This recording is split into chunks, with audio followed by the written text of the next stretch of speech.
ô bốn trình chả kia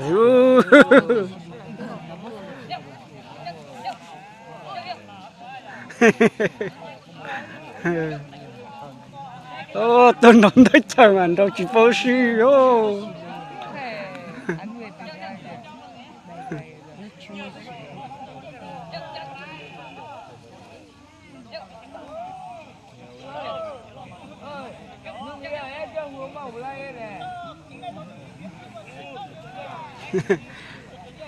tao sử dụng gì kiểu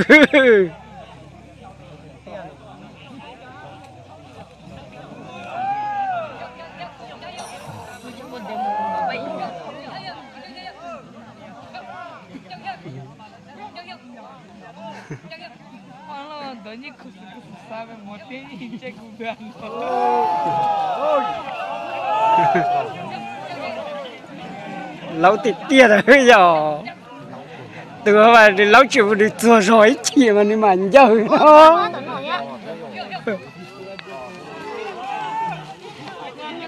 ô chả xin lại chưa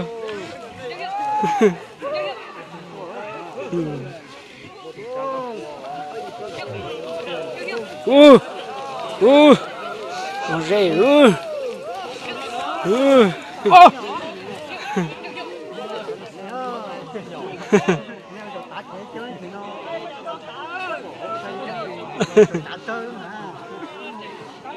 ô tụi nó con chả xin lại con mua à ô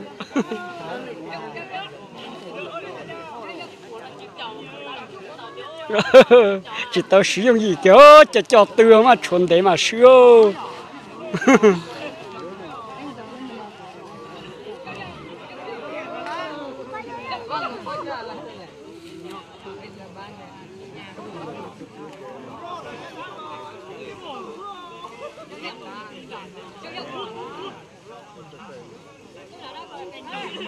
mẹ cho bé là san ra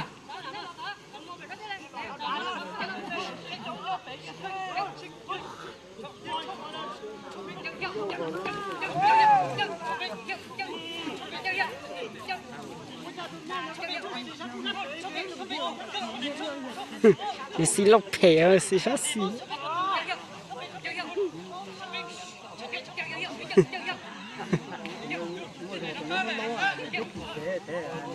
哦，有了吗？嗯，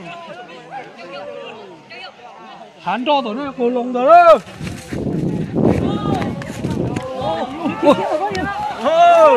ừ, là cứ hà đúng, Này kia lòng á, này chấm ừ, là cứ hà đúng,